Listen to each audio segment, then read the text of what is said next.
Breaking news में एक बड़ी खबर सामने आ रही है। प्रधानमंत्री नरेंद्र मोदी अपने बिहार दौरे पर सिवान पहुंच गए हैं और इस बार वे सिवान वासियों को और बिहार वासियों को नई सौगातें देंगे। देखने वाली बात होगी कि एनडीए अपने आप को कितनी एकजुटता से जनता के सामने पेश कर पाती है और विपक्ष जो है मोदी के दौरे से पहले ही हमलावर हो गया था। तो इस मामले में तमाम जानकारियों के लिए मेरे साथ मेरे सहयोगी नवेंदु जुड़ रहे हैं, जो हमें बताएंगे कि आखिर कितना खास है प्रधानमंत्री का ये दौरा। देखिए, पीएम मोदी 51वीं बार बिहार में जनसभा को संबोधित करेंगे। पीएम मोदी का ये दौरा कई मायनों में बहुत खास है। चुनावी साल है, पीएम मोदी लगातार बिहार के दौरे पर हैं। विपक्ष के कई सवाल हैं। बीजेपी, जेडीयू, एनडीए की तमाम पार्टियों को पीएम मोदी के इस दौरे से बहुत ज़्यादा उम्मीदें हैं, क्योंकि ये जो दौरा है ये एक तरह से चुनावी शंखनाद होगा। एनडीए और महागठबंधन के बीच जो सीधी टक्कर देखने को मिल रही है, आज पीएम मोदी एक बार फिर से हुंकार भरने वाले हैं। लगातार पीएम मोदी बिहार के दौरे पर हैं। ऑपरेशन सिंदूर को लेकर उन्होंने बिहार की धरती से हुंकार भरी थी। इसके बाद जब ऑपरेशन सिंदूर सफल हो गया तो एक बार फिर से बिहार आए और बिहार की धरती से हुंकार भरी। इस बार पीएम ने चुना है सिवान को। सिवान बिहार की सियासत में काफ़ी महत्वपूर्ण जिला है। सिवान इसलिए भी बहुत ज़्यादा अहम है क्योंकि इसी सिवान ने बिहार को जंगल राज की झलक दिखाई थी। यहीं से शहाबुद्दीन जैसे बड़े माफिया, कुख्यात गैंगस्टर, उसने बिहार को ये बताया था कि कैसे लालू राज में कोई भी व्यक्ति सुरक्षित नहीं है। और आज उसी सिवान में पीएम मोदी पहुंच रहे हैं और वो बताएंगे कि एक लालू का दौर था जंगल राज वाला और एक मोदी और नीतीश का दौर है जहां पर हजारों करोड़ रुपए के परियोजनाओं का वो लोकार्पण और शिलान्यास करेंगे। बिहार की जनता को, एक नहीं कई जिलों की जनता को यहां से वो करोड़ों की सौगात देंगे और विकास की एक नई पटकथा लिखेंगे। आपको बता दें कि पीएम मोदी का ये दौरा बहुत खास इसलिए है क्योंकि वो 22 परियोजनाओं का शिलान्यास और उद्घाटन करने वाले हैं। हम अपने दर्शकों को बताना चाहते हैं कि पीएम मोदी बेगूसराय, छपरा, बक्सर, आरा, सिवान, सासाराम, मोतिहारी जलापूर्ति परियोजना का भी शिलान्यास करेंगे। इसके अलावा मोतिहारी, सासाराम, सिवान सीवरेज नेटवर्क और ट्रीटमेंट प्लांट परियोजना का शिलान्यास करेंगे। फिर वो मोतिहारी, रक्सौल, बक्सर, आरा, आईएनडी और एसटीपी का शिलान्यास करेंगे। कुल मिलाकर बिहार के विभिन्न ग्रिड उप स्टेशन पर 500 मेगावाट क्षमता की बैटरी ऊर्जा भंडारण प्रणाली का भी शिलान्यास करेंगे। ये तो शिलान्यास हो गया। अब पीएम मोदी 8 बड़ी विकास परियोजनाओं का उद्घाटन भी करेंगे। इसमें क्या है, सबसे पहले पाटलिपुत्र गोरखपुर वंदे भारत ट्रेन को हरी झंडी दिखाएंगे।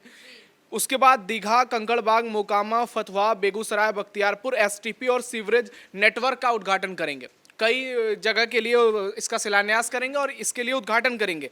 वैशाली देवरिया के बीच 29 किलोमीटर रेल लाइन और हाजीपुर सगौली के बीच 148 किलोमीटर रेल लाइन को हरी झंडी दिखाएंगे। कुल मिलाकर पीएम मोदी बिहार की धरती से 5,736 करोड़ रुपए की कुल 22 परियोजनाओं का लोकार्पण और शिलान्यास करेंगे। तो आप देखिए कि पीएम मोदी ने एक तरह से पूरा जो विकास का उनका एजेंडा है अपने पिटारे को खोल दिया है बिहार में। चुनावी साल बहुत महत्वपूर्ण होने वाला है। चुनाव सिर पर है। 3 से 4 महीने की बात और है, फिर बिहार में तय होगा कि अगले 5 साल के लिए किंग मेकर कौन होगा, बिहार की सत्ता में कौन होगा। तो इसलिए पीएम मोदी पूरी जोर आजमाइश करना चाहते हैं। और ऐसा नहीं कि वो सिर्फ चुनाव के वक्त आ रहे हैं। पीएम मोदी 51वीं बार बिहार में जनसभा को संबोधित करेंगे। पीएम मोदी के इस दौरे को लेकर तेजस्वी यादव की भी प्रतिक्रियाएं आई थी। उन्होंने कहा था कि जमाइयों को मालाएं पहनाने के लिए पीएम मोदी जो है ये दौरा कर रहे हैं। इसको लेकर क्या कहना है? नहीं, बीजेपी तेजस्वी यादव पर हमलावर है। वो कह रही है कि पीएम मोदी इस बार आएंगे, वो विकास की माला पहनाएंगे बिहार की जनता को। एक समय था जब लालू राज में माफियाओं को माला पहनाया जाता था, बदमाशों को माला पहनाया जाता था, उनके दामादों को माला तक पहनाया जाता था। लेकिन आज मोदी और नीतीश के राज में आम जनता को माला पहनाया जाता है। और आप देखिए कि जहाँ भी वो जाते हैं मंच पर, गरीब किसान हो, महिलाएं हो, सबको बुलाते हैं, सबका सम्मान करते हैं। आरजेडी हो, कांग्रेस हो, इन लोगों की हालत खराब इसलिए भी है क्योंकि एक मंच पर जब पीएम मोदी, नीतीश कुमार, चिराग पासवान, जीतन राम मांझी, उपेंद्र कुशवाहा जैसे दिग्गज नेता होंगे तो उस मंच की भूमिका क्या नजर आएगी, वो कितना मजबूत नजर आएगा। और वो जब बिहार चुनाव के लिए हुंकार भरेगा तो फिर आप देखिएगा राहुल और तेजस्वी, उनका कद जो है इस मंच के अगर इसका कंपैरिजन करें तो उससे कमजोर नजर आता है। दौरे से पहले ही इस तरीके की प्रतिक्रियाएं सामने आने लगी थी, तो अब दौरे के बाद क्या लगता है, क्या कुछ राजद के खेमे में खलचल अटैच। क्या कुछ राजद के खेमे में हलचल मचने वाली है? राजद के खेमे में हलचल मच गई है। आज से नहीं मची है, बहुत पहले से मची है। और जब तेज प्रताप के साथ उनके पिता ने कांड किया है, 6 साल के लिए जो ड्रामा किया है निष्कासन और घर और परिवार से, तभी से पार्टी और परिवार दोनों बहुत मुसीबत में है। और कल तो उन्होंने एक नया ट्वीट करके भी नया बखेड़ा खड़ा किया है। तो ऐसे में आरजेडी जो है वो मुश्किल में तो फंसी हुई है। लेकिन अब पीएम मोदी और नीतीश यहाँ से देखिएगा, जब वो आरजेडी के खिलाफ, लालू प्रसाद यादव के खिलाफ हुंकार भरेंगे, चाहे रेलवे में जमीन के बदले जो घूस उन्होंने ली है उसको लेकर करेंगे, चारा घोटाला को लेकर करेंगे, बिहार में जंगल राज को लेकर करेंगे, तो जो महागठबंधन है वो तहस नहस हो जाएगा। पीएम मोदी बार बार बिहार आते हैं, वो बिहार की जनता को यही बताते हैं कि जो लालू यादव खुद को दलितों का मसीहा कहते हैं, जो ये दावा करते हैं उनके लोग कि उनके समय में जो है वो दलित समाज का उत्थान हुआ है, आखिर में वो सिर्फ और सिर्फ अपने परिवार का उन्होंने भला किया, बिहार की जनता का कुछ नहीं किया। उनके समय में सबसे ज़्यादा क्राइम रेट था बिहार में, उनके समय में सबसे ज़्यादा लूट, हत्याएं, जितनी भी अराजक कामें हुई हैं सब लालू यादव के समय में हुआ है।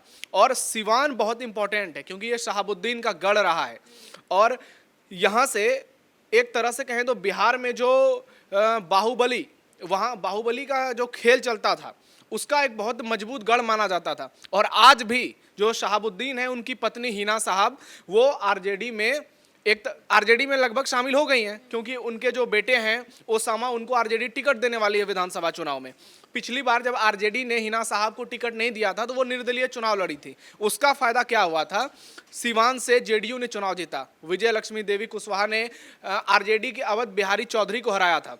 सिवान में जेडीयू की जीत की संभावना बहुत कम थी, लेकिन हिना साहब निर्दलीय लड़ गई, इसलिए मुस्लिम वोटों में बिखराव हुआ, जिसका सीधा फायदा जेडीयू और बीजेपी को हुआ। तो एनडीए को यहाँ से मजबूती मिली। लेकिन पीएम मोदी जब जाएंगे शहाबुद्दीन को लेकर, वो डायरेक्टली हो सकता है नाम ना भी ले, लेकिन ये जरूर बताएंगे कि ये जो इलाका था ये कभी जंगल राज से ग्रसित हुआ करता था, आज यहाँ पर विकास की गंगा बह रही है। शहाबुद्दीन का डर पूरी तरह से खत्म हो चुका है, कई परिवारों को न्याय मिल चुका है। ये शहाबुद्दीन ही है जिसके समय में पत्रकारों के चेहरे पर जो है तेजाब फेंका गया, जिसके समय में एक आईएएस ऑफिसर की पत्नी के साथ सरेआम दुष्कर्म किया गया। एनडीए को बिहार के इस दौरे से, प्रधानमंत्री के इस दौरे से क्या फायदा हो सकता है? एनडीए को सीधे तौर पर फायदा हो सकता है क्योंकि चुनावी साल है। पीएम मोदी जब बिहार आएंगे, कुछ दिनों पहले बिहार के पटना में चुनावी वॉर रूम स्थापित किया गया था बीजेपी का, वहां से मॉनिटर किया जाएगा चुनाव से पहले। एक एक जो बीजेपी के वर्कर हैं वो हर एक घर जाएंगे, तमाम लोगों से मिलेंगे, उन्हें बताएंगे कि पिछले 20 सालों में जब जब जेडीयू बीजेपी की सरकार रही है तो कितने विकास कार्य हुए हैं, कैसे बिहार बदला है, कैसे घर घर पानी पहुंचा है, घर घर बिजली पहुंची है, प्रधानमंत्री आवास योजना के तहत गरीबों के मकान बनाए गए हैं, शौचालय की व्यवस्था की गई है। नीतीश कुमार के शासन में बिहार का पूरी तरह से कायाकल्प हुआ है। चाहे आप स्कूल की बात करें, लालू यादव के समय में चरवाहा विद्यालय से बिहार की पहचान होती थी, आज उसी बिहार में देख लीजिए आप जो रिजल्ट आता है 10वीं और 12वीं का, कैसे बच्चे उसमें टॉप कर रहे हैं। स्कूल की पूरी तरह से हालत बदल गई है। शिक्षकों को उन्होंने राज्यकर्मी का दर्जा दे दिया, जो नियोजित शिक्षक थे उनकी सैलरी लालू के समय में जो 10-10 महीने में आती थी वो हर महीने हो गई है।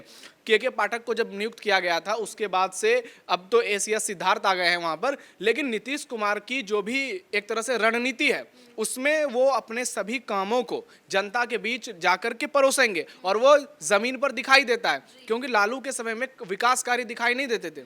लालू के समय में आपको आप बताइए कि कौन सा ऐसा रोड था जिसमें 4 लेन 5 लेन रोड बन गया हो लंबी दूरी तक। लालू के समय में कितने मॉल खुले हुए थे, यहाँ तक कि उनकी बेटी की शादी में मॉल लूट लिए जाते थे, शोरूम से गाड़ियां लूट ली जाती थी। लेकिन नीतीश कुमार के समय में बहुत कुछ बदला है। महिलाओं को 35% आरक्षण देने वाला बिहार पहला राज्य है और यहाँ तक कि पॉलिटिकल वे में देखें तो लगभग 50% आरक्षण है।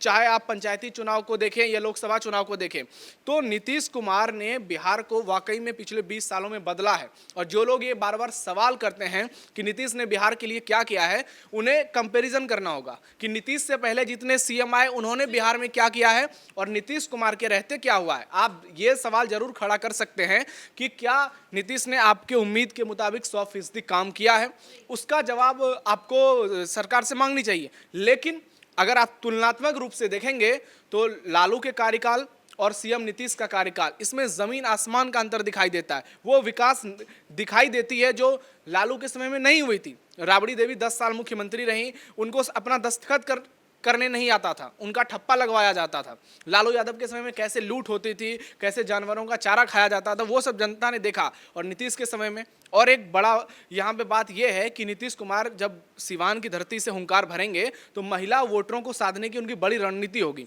क्योंकि बिहार में जब से शराबबंदी की गई है तब से महिला वोटर का जो रुझान है वो नीतीश कुमार की तरफ आ गया, क्योंकि इसका बड़े पैमाने पर असर देखने को मिला है। जो नाच गुंडागर्दी बीच सड़क पर होती थी 24 घंटे, वो पूरी तरह से बंद हो गई है। तो विकास भी है, सुशासन भी है, और हर ओर से आप देखिए कि माहौल यहाँ और भी प्रदेश हैं देश में कई बार दंगे भड़क जाते हैं, लेकिन पिछले 20 सालों में बिहार में कोई बहुत बड़ा दंगा नहीं भड़का है जिसमें सैकड़ों लोगों की जान चली गई होगी या कुछ बहुत। तो नीतीश कुमार ने एक स्थापित किया है वहाँ पे शासन, सुशासन का, तभी उन्हें सुशासन बाबू भी कहा जाता है। और पीएम मोदी और नीतीश की जोड़ी जब एक होकर हुंकार भरेगी तो निश्चित तौर पर महागठबंधन के लिए बड़ी मुसीबत खड़ी होने वाली। बहुत बहुत शुक्रिया आपका इन तमाम जानकारियों के लिए। तो राजद खेमे में मोदी के दौरे से पहले ही हलचल मच गई है और अब और भी ज्यादा हलचल मचने वाली है मोदी के दौरे के बाद। और अब देखना ये होगा कि सिवान वासियों को इसका कितना फायदा मिलता है, कितनी योजनाएं जो हैं प्रधानमंत्री मोदी सिवान वासियों को देते हैं, इस सब पर हमारी नजरें बनी रहेगी। ब्रेकिंग न्यूज में फिलहाल मेरे साथ इतना ही। मैं शिवानी रतूड़ी, कैमरा पर्सन कुणाल के साथ, कैपिटल टीवी बिहार।